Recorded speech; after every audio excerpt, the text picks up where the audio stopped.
Conversation 7 is about keeping your love alive. The goal here is to keep your bond strong and to stay accessible, responsive, and engaged with each other.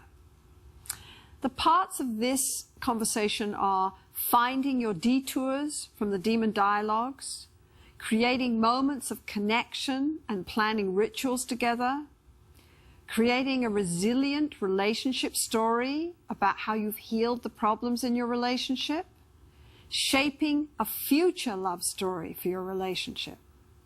Remember, attention feeds love.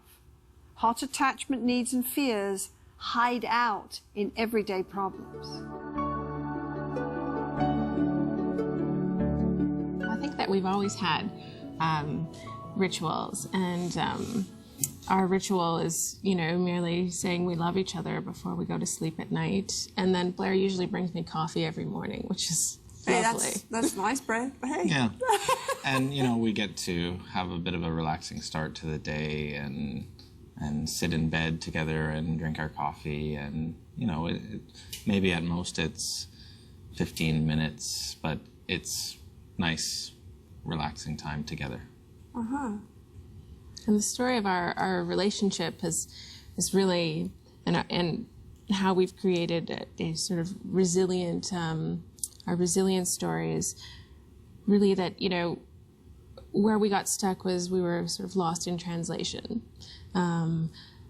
We weren't aware of our deep feelings and our attachment needs, and we weren't able to articulate those in a way that Blair or I could understand each other. So I think once we went down deep into ourselves and realized what our needs were, we were able to ask, and it wasn't actually that difficult once we were able to articulate what we needed. Mm-hmm. Yeah, and I think too it was important for us to restore trust, and that allowed us to stop the negative cycle and the protest polka.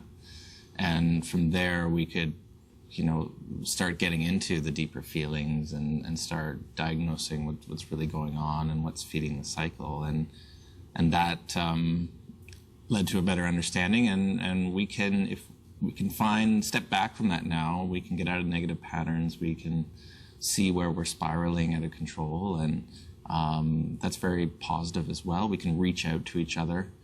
And I think it's been a voyage of discovery as well for me. I've learned a lot about Arwen. I've learned a lot about myself. For example, I learned that, her raw spot, her deepest fear is that men will leave, and Right. I had no idea prior to this experience that, that was a fundamental fear for her, that, you can't trust men because they up and leave. And, realizing on my side that, having a sense of fear of failure and being a disappointment for Arwen were things that were influencing how I would act and interact with Arwen. And it's this awareness that you have from the inside that then projects outwards, that influences your outside behavior. And so, that's part of the resilience. We're much more attuned to each other, I would say, now as a result, and it's really a wonderful feeling.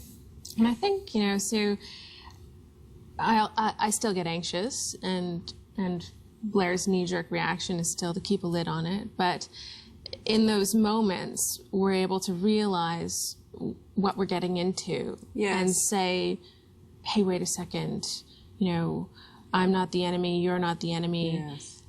We can do this together. And it's very easy now, because we have the tools to step out of that vortex. And I think you guys also did for homework, I think you also talked about your future story, what you wanted to happen in the future, your dreams together, yeah?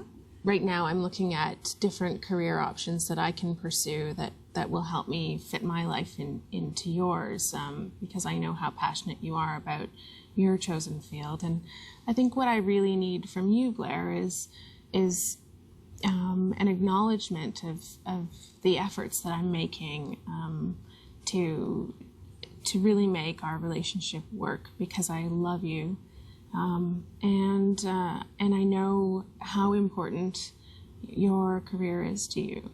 Mm-hmm. I couldn't do that, certainly. And, I just want us to have a good, open, heart-to-heart conversation about the options for the future and, what you really want to do for your career and your aspirations, and how we can make both of our lives work, and both of our careers work, and in admittedly very difficult, circumstances. So that's the real challenge. But I think, with this basis of trust, we can, and this deep connection that we have now, I think we can do it. Yeah, I think trusting each other and having this safety, that makes problem solving so much easier, because you face the problems together, right? Mm-hmm. And what are your hopes for the future?